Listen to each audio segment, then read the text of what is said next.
Bonsoir à tous et chacun. Vous comprenez, nous sommes là pour les comptes de votre émission Podium F, échange entre femmes. Nous donnons l'opportunité à la femme d'extérioriser ses qualités. Le femme, s'il y a un sujet particulier qui défraie la chronique, nous invitons les femmes pour voir comment la femme fait ses analyses, comment la femme réfléchit. C'est une façon pour nous de booster les femmes à aller de l'avant.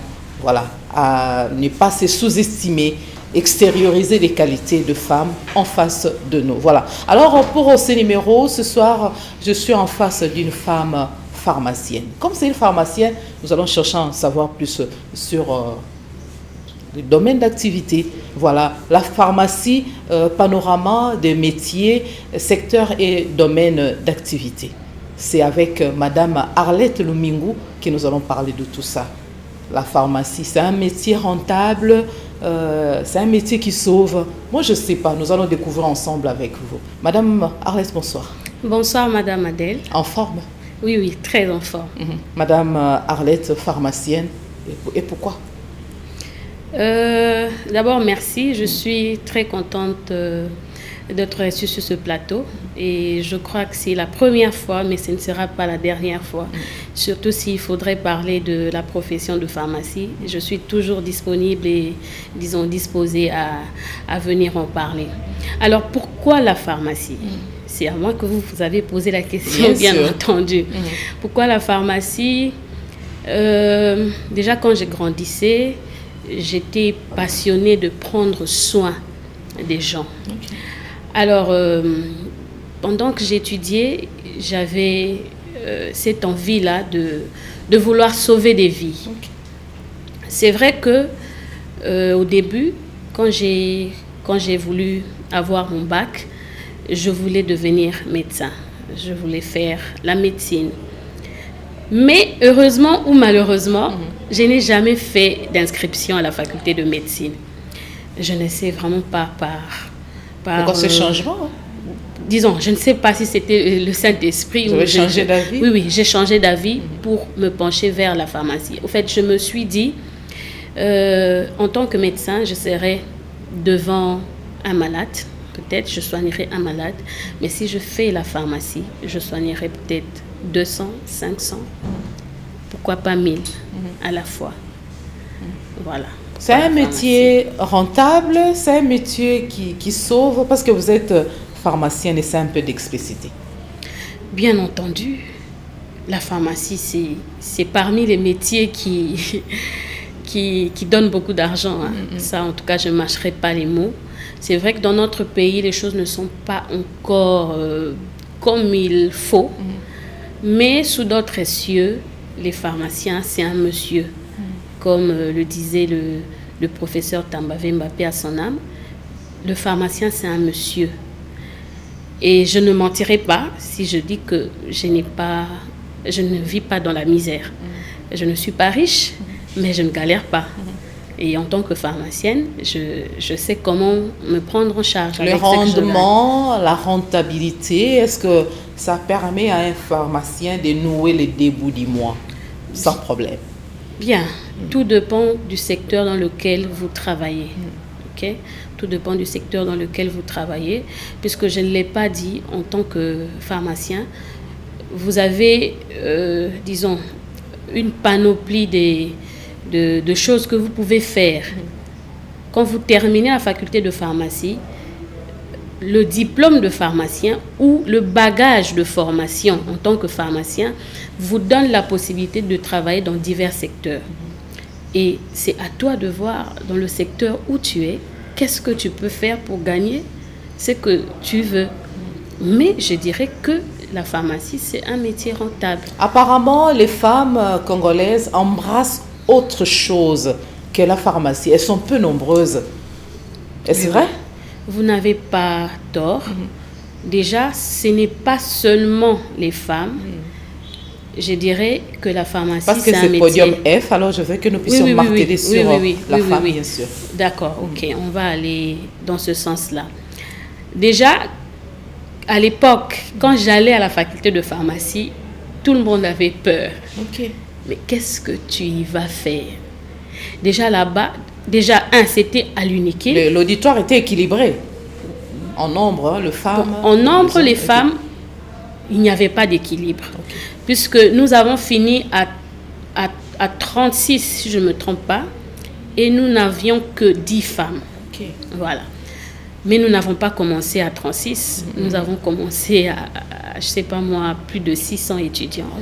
Mais tellement que la faculté n'est pas facile. Beaucoup ont désisté. Beaucoup ont désisté, beaucoup ont été refusés, beaucoup se sont arrêtés en chemin. Voilà. Faute de moyens aussi. Faute de moyens et faute de persévérance et quelquefois de volonté. Alors, ils se sont arrêtés et nous avions continué. Et parce que nous voulons aujourd'hui parler de métier du pharmacien, ainsi de suite. Est-ce que vous pouvez nous citer un peu, nous énumérer les différents métiers de pharmacien? Ok, d'accord. Je l'ai dit tantôt, quand vous sortez de l'université, de la faculté de sciences pharmaceutiques, vous avez, en termes de bagage de formation, la possibilité d'œuvrer dans différents secteurs. Ok. Alors, pour les pharmaciens, nous avons les pharmaciens d'officine, ceux qui travaillent à l'officine. Nous avons les pharmaciens qui travaillent dans les hôpitaux. Nous avons les pharmaciens dans l'industrie pharmaceutique, cosmétique. Nous avons les pharmaciens biologistes cliniciens. Et nous avons les pharmaciens dans les autres secteurs, dans l'enseignement, dans les analyses biologiques, dans les analyses, je sais pas moi, alimentaires.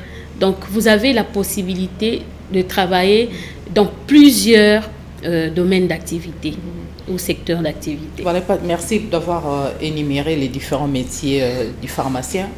Allons-y mollo mollo. Quel est le métier du pharmacien dans l'hôpital et le médical, par exemple? Ok. Je préfère commencer à l'officine. Ok, donc les métiers du pharmacien à l'officine. À l'officine. L'officine, ici, c'est ce qu'on appelle... Parce que l'officine, là, déjà, ça prête confusion. Officine, pharmacie, il y a une nette différence. Hein, oui. Je vais m'expliquer. L'officine, c'est ce que nous appelons communément ici, pharmacie. Alors que ce n'est pas ça. C'est ce que je retrouve dans mon quartier. Voilà, c'est ce qui devrait être normalement appelé officine.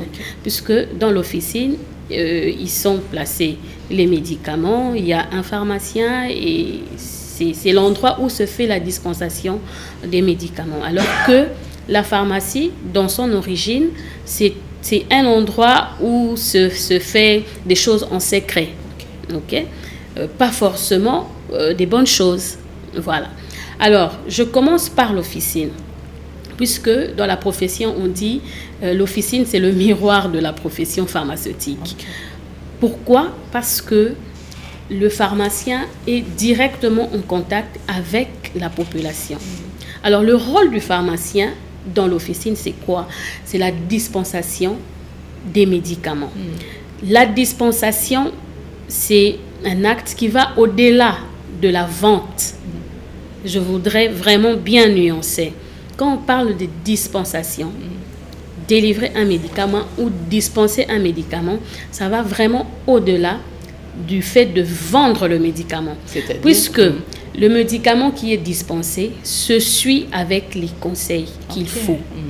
Les conseils par rapport au temps de prise, par rapport au moment de prise, par rapport à ce que le malade doit prendre avec le médicament. Et par rapport aussi à la date de péremption? Oui. La date de péremption, c'est vrai. À l'officine, en tant que pharmacien, je ne peux vraiment pas délivrer un médicament qui est expiré. Voilà pourquoi nous devons avoir des pharmaciens dans les officines. Moi, en tant que pharmacien, quand je vois qu'il y a des produits qui tendent vers la péremption, je les déclasse déjà. Je ne sais vraiment pas les donner ou soit les dispenser à des malades. À moins qu'il y ait vraiment nécessité, parce qu'il y a des médicaments qui disparaissent, qui sont en rupture.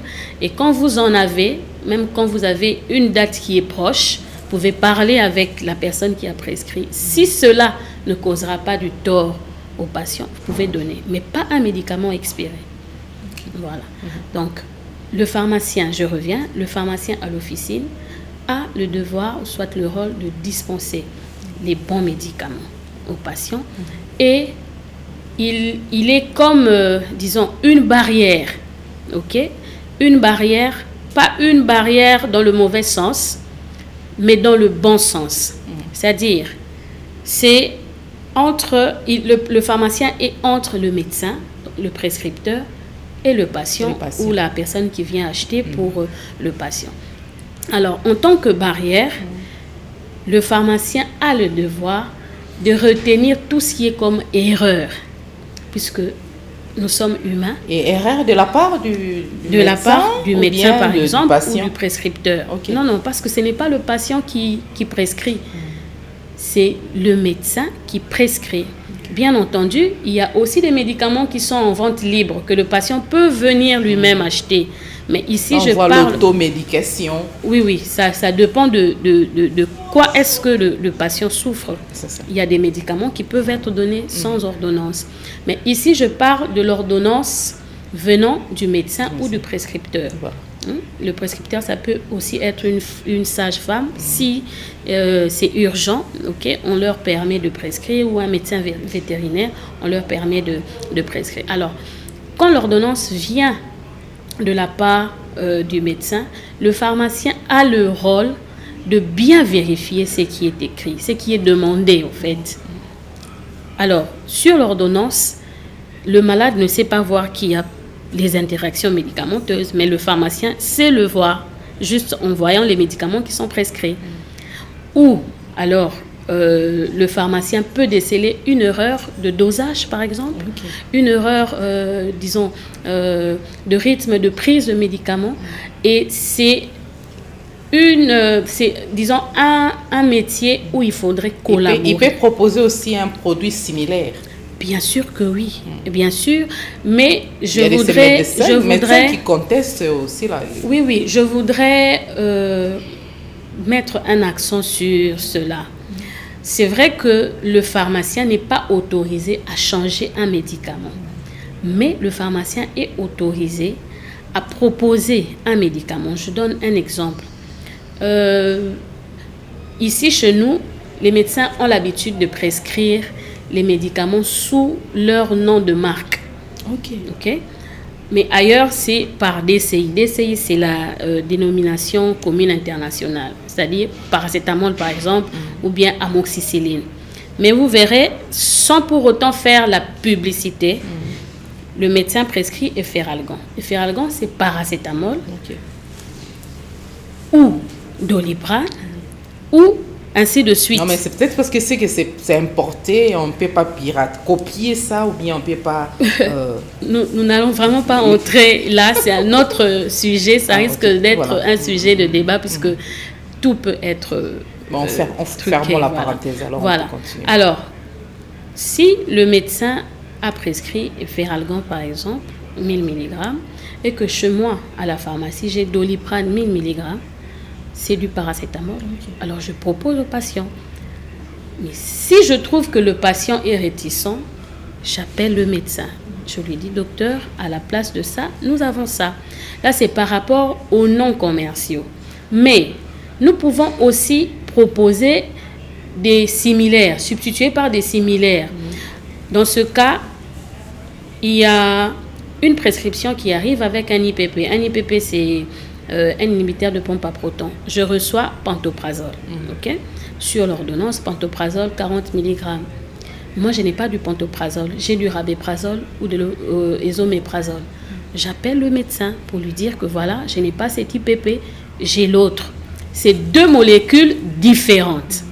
Mais, Madame Marlette, la proposition de produits similaires par un pharmacien, ça peut se faire en cas de médicaments pour traiter la fièvre. Vous voyez, des paracétamol, c'est juste pour calmer la fièvre, ainsi de suite. Mais s'il faut un produit bien prescrit par rapport à une maladie qui nécessite à tout prix un produit que le médecin a bien écrit, est-ce que vous ne trouvez pas que là, la pharmacienne va entrer en contradiction avec le médecin? Je prends l'exemple d'un ORL. Il vous prescrit un produit par rapport à ce que vous avez dans votre oreille. Est-ce que la pharmacienne peut aussi à proposer un produit similaire au cas où le produit que les médecins exigent, c'est difficile à trouver? Bien sûr que oui, c'est ce que j'étais en train de dire. C'est un métier de collaboration. Le médecin et moi, nous devons collaborer. Dès lors que ce produit-là n'est pas disponible, je peux proposer un autre produit. Parce qu'il y a des médicaments qui sont comme ça et bon, ça part en rupture. Vous allez continuer à prescrire le même produit alors qu'on ne fabrique plus. J'ai la possibilité de vous proposer peut-être une autre molécule, mais qui va donner les mêmes résultats. Là, vous venez de parler, d'expliquer le métier du pharmacien à l'officine. Voilà. Bon, maintenant, essayons d'évoluer. Parlons de la pharmacie, métier du pharmacien de l'industrie. Voilà, ok, l'officine, l'industrie. À l'industrie, il y a aussi divers, disons, disciplines à l'industrie. Donc, par exemple, dans la préparation des médicaments. Okay? Donc voilà, la distribution, les produits en gros. Non, non, non. Là, c'est aussi un autre domaine. Ok. Voilà. Là, c'est un autre domaine. Là, je parle disons, du pharmacien à l'industrie. À l'industrie. Ok. Le pharmacien à l'industrie peut être dans la préparation des médicaments, ok, dans l'analyse des médicaments. Quand je dis analyse, quand un médicament est préparé, il doit passer à des analyses, ok, de qualité. Vous avez les pharmaciens dans le contrôle qualité des médicaments. Et voilà.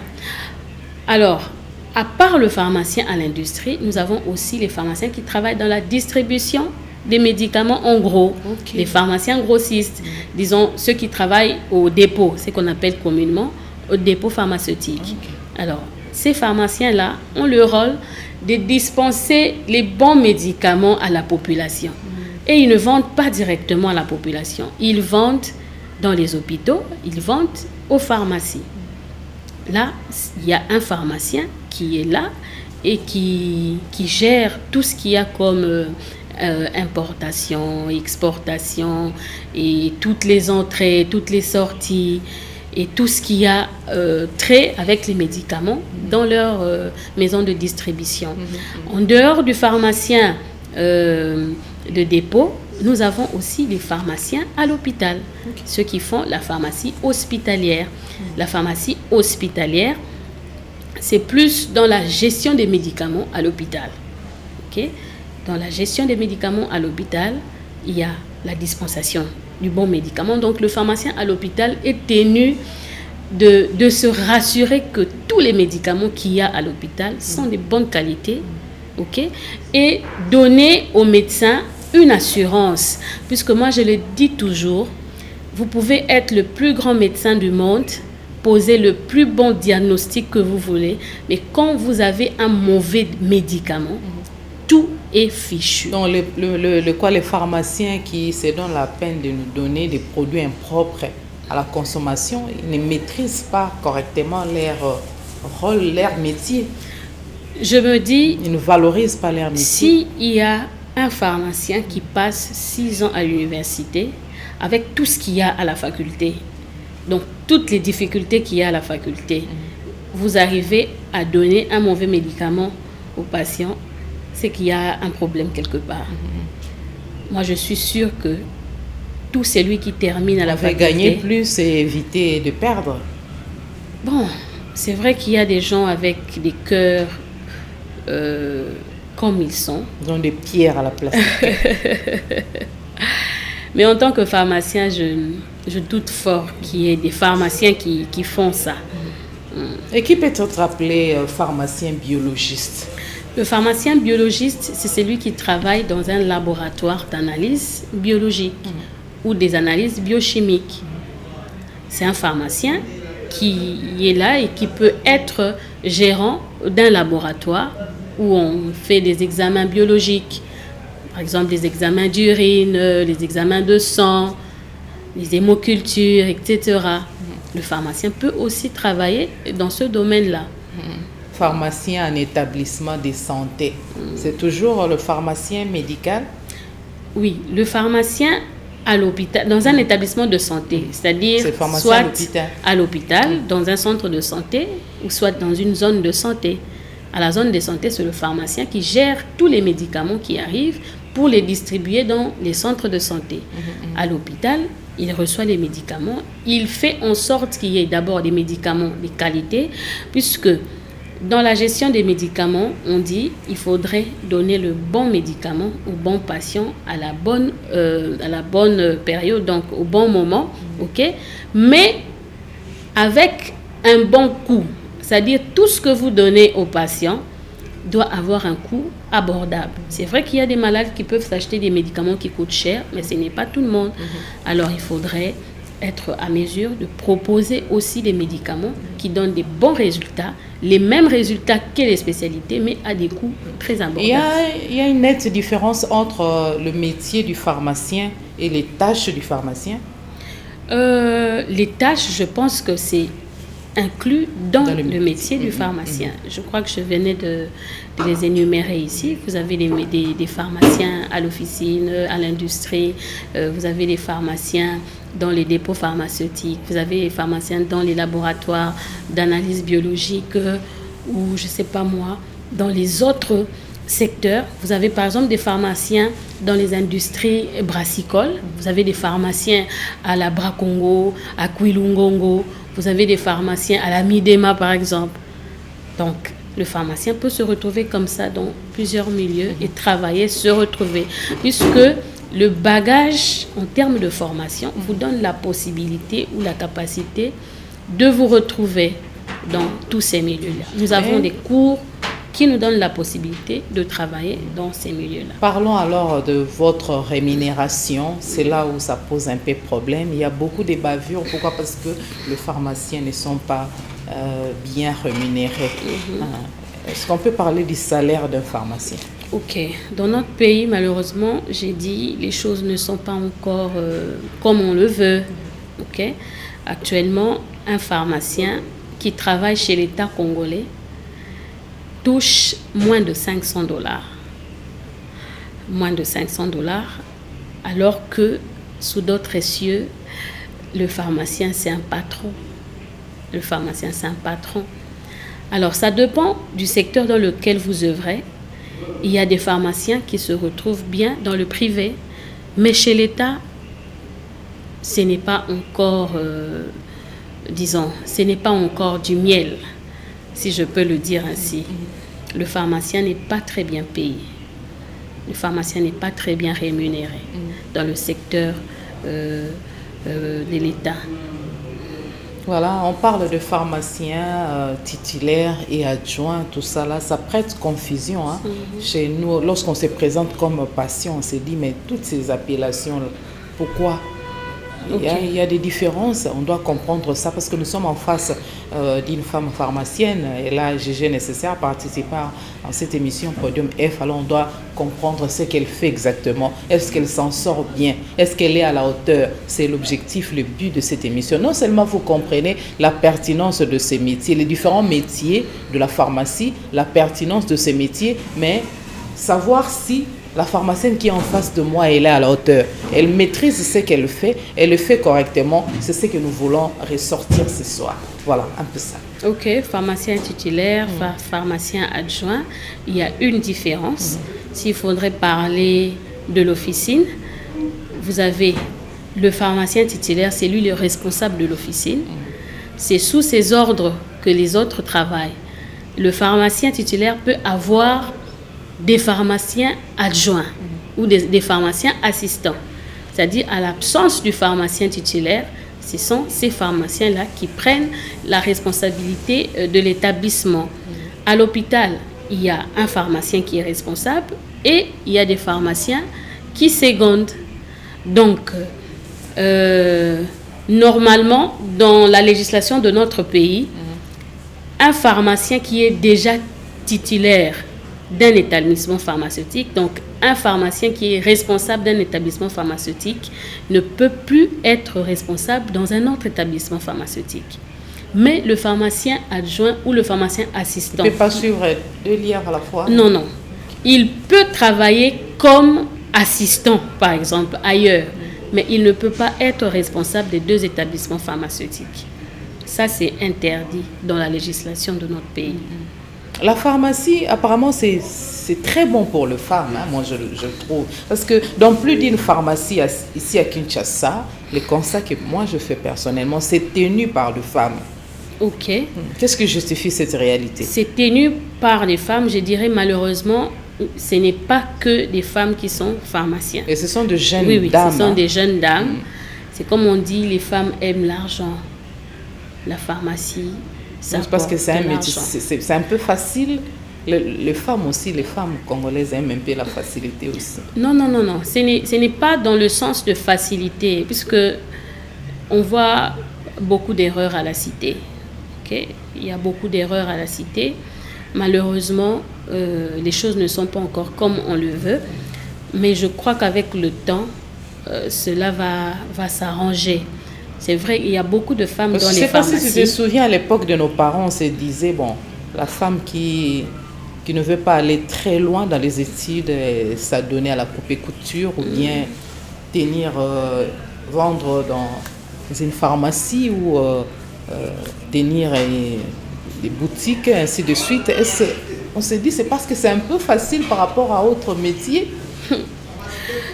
Bien, dire que c'est facile peut-être pour la personne qui vient de la maison et qui passe directement à la pharmacie pour donner les médicaments et vendre les médicaments comme des arachides ou des bonbons. Mais pour être la personne qu'il faut dans une pharmacie, il faut avoir de la connaissance des médicaments. Il faut avoir de la connaissance en termes, disons, de la profession sanitaire. La pharmacie, ce n'est pas un métier où on doit jouer. À la moindre erreur, vous pouvez commettre un décès, par exemple, ou vous pouvez entraîner des conséquences néfastes chez les patients. Je vois, par exemple, les vendeurs dans les pharmacies qui donnent à tout moment des anti-inflammatoires, les antibiotiques sans ordonnance. C'est écœurant. Vous voyez, aujourd'hui, vous avez des jeunes qui font des insuffisances rénales ici et là. Vous avez des jeunes qui font des hémorragies digestives et ça et là. C'est à cause de tout ça. Même pour les dialyses aussi, il faut toujours que le médecin soit en étroite collaboration, en contact avec le pharmacien lorsqu'il s'agit pour la dialyse, il faudrait passer directement à l'hôpital. Mais concernant les médicaments qui sont utilisés là, il y a aussi le pharmacien qui est là. C'est vrai que le médecin peut aussi acheter le médicament, mais c'est le pharmacien qui connaît le plus ce que fait le médicament et ce que le médicament doit faire dans le corps. Parce qu'on parle ce soir de métier du pharmacien, vous avez parlé du métier du pharmacien dans l'officine, dans l'industrie, dans les hôpitaux et puis dans le médical. Nous avons parlé de pharmacien, de biologiste et ainsi de suite. Est-ce qu'il y a autre métier du pharmacien qu'on a omis? Oui, je vous ai dit qu'il y avait des pharmaciens qui travaillent dans les entreprises de brasserie, par exemple, dans les entreprises alimentaires, agroalimentaires. Vous pouvez retrouver les pharmaciens. Et il y a aussi, j'allais oublier, un secteur où vous trouvez la majorité des pharmaciens, c'est dans la délégation médicale. La délégation médicale, c'est sous forme de marketing. Vous faites le marketing des produits pharmaceutiques. Et vous retrouvez beaucoup de pharmaciens qui sont là-dedans. Moi, j'ai commencé aussi par là. J'ai travaillé comme délégué médical d'une firme de la place. Et c'est au fait le travail qui se présente le plus quand vous terminez.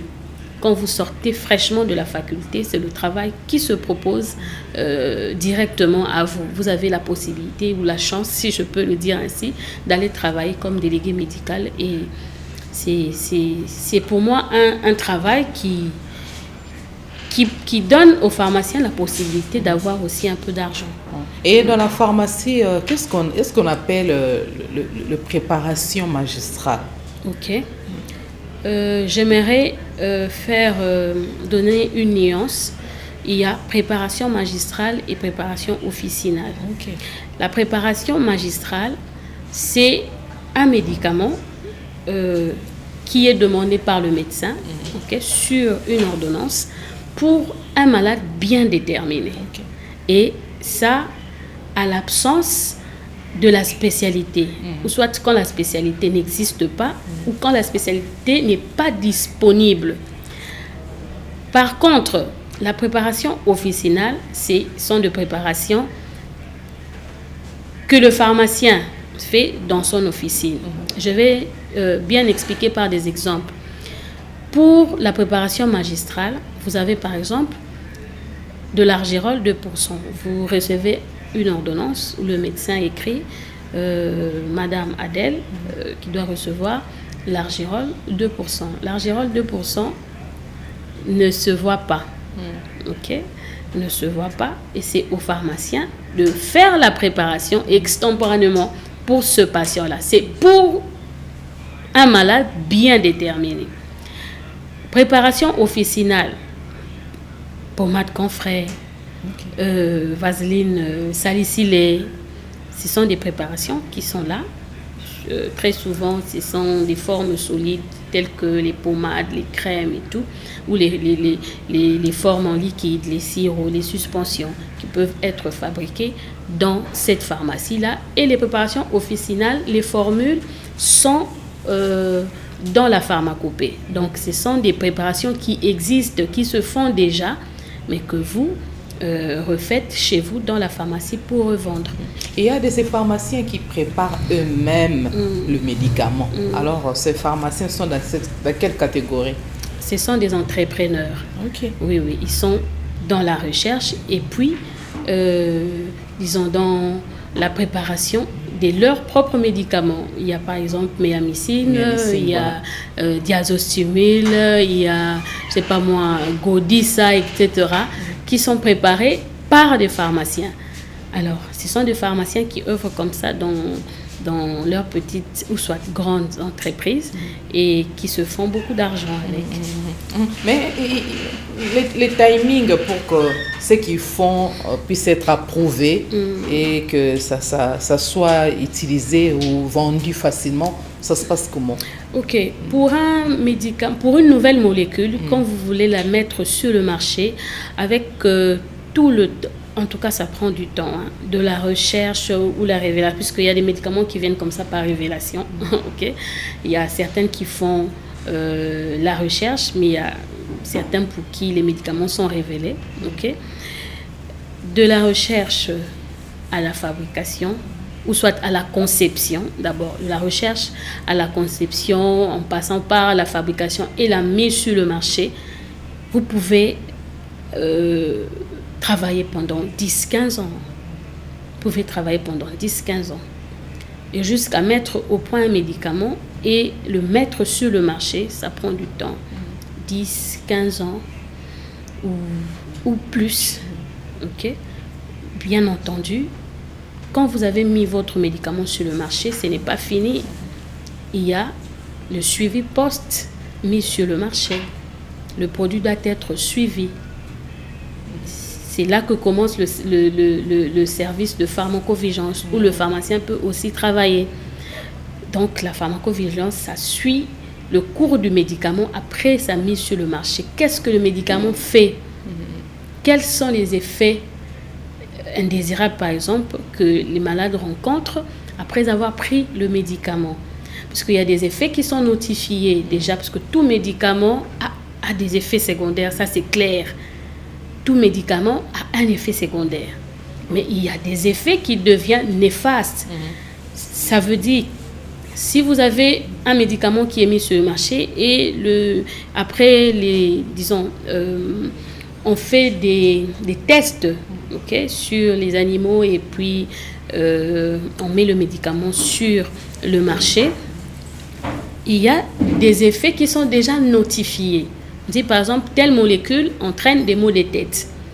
Mais après la mise sur le marché, si vous remarquez que, à part les maux de tête, il y a encore autre chose causée par le médicament après sa prise, là, il faudrait suivre le médicament, il faudrait suivre le produit qui est mis sur le marché et essayer de retracer tout ce qu'il y a comme est fait. Parlons de l'assainissement de ces secteurs.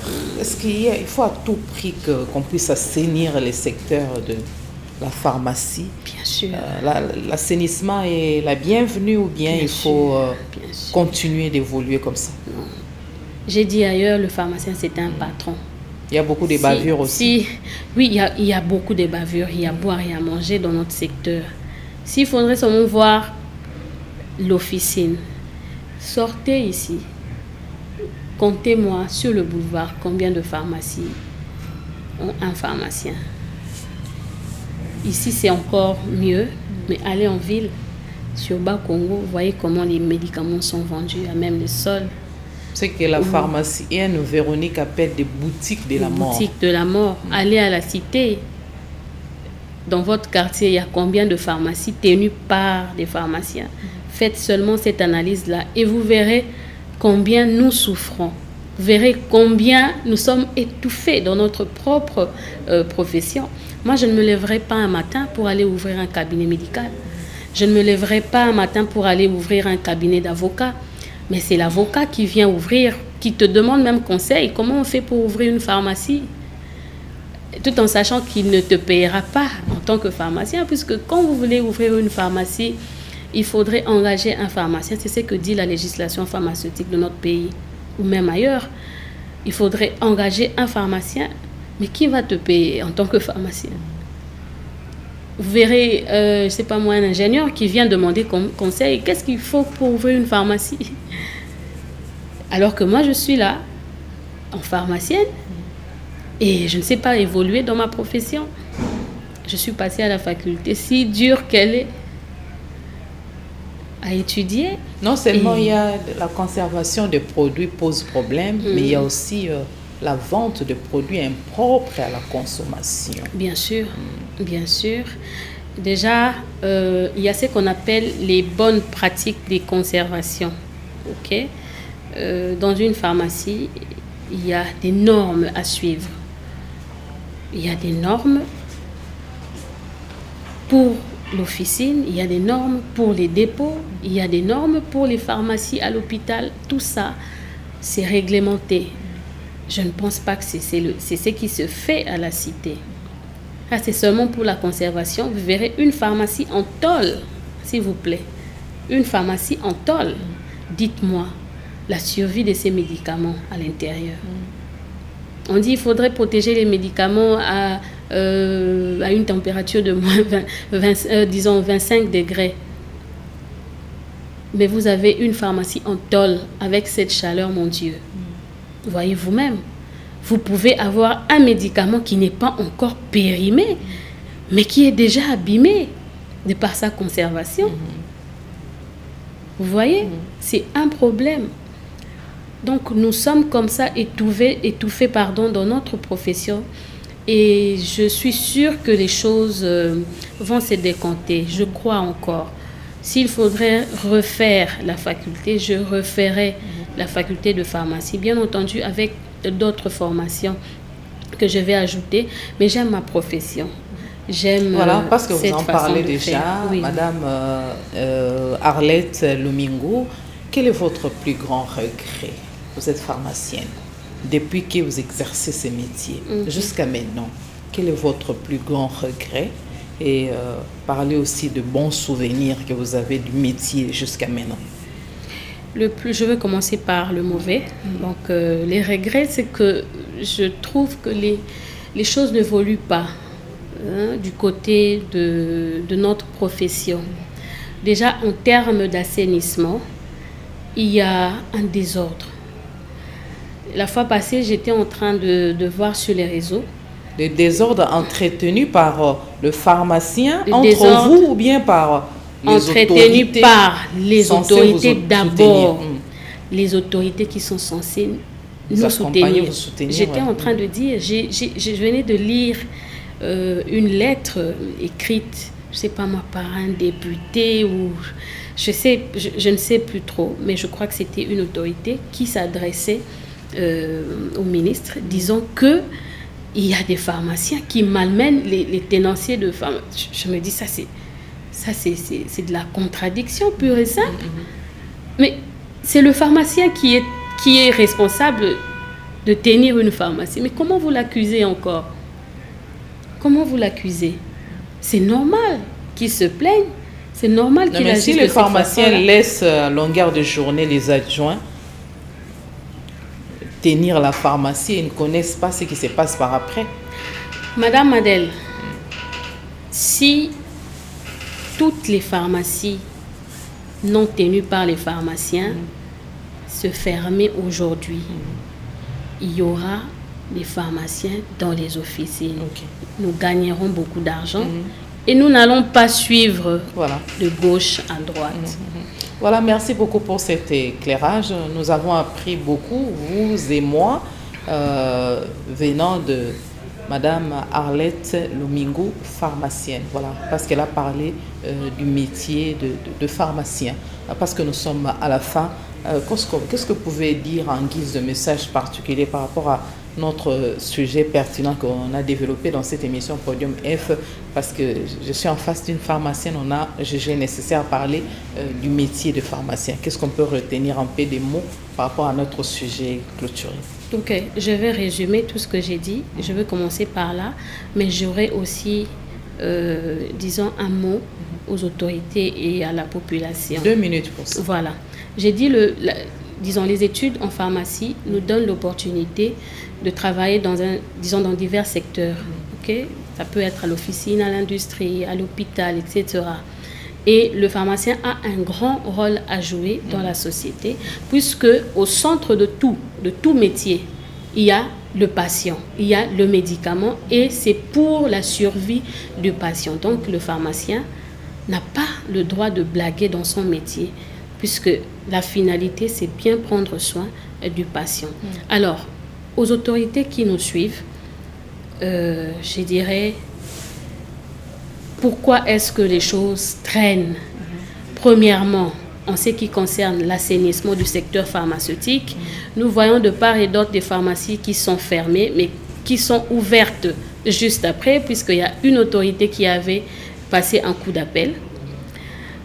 D'abord pour ça, pour l'assainissement, les Indo-Pakistanais viennent, disons, nous coloniser, alors que nous-mêmes, nous avons toute cette capacité de travailler dans le secteur et de réussir.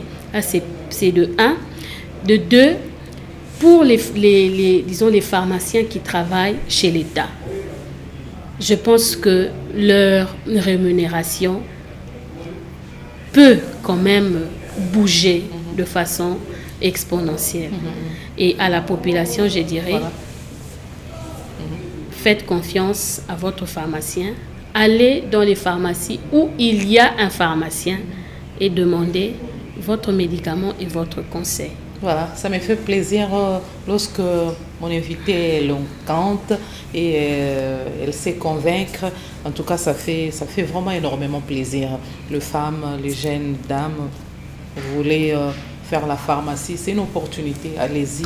Et ça serait intéressant. C'est la fin de cette émission, vous l'avez pris en cours. La rediffusion, c'est le vendredi à 8h, heure de Kinshasa. Nous avons échangé pendant les 45 minutes imparties à cette émission avec la pharmacienne Arlette Lomingo. Merci aux preneurs de vue. Merci à la chaîne de référence pour ces programmes. Une très belle soirée à tous et chacun.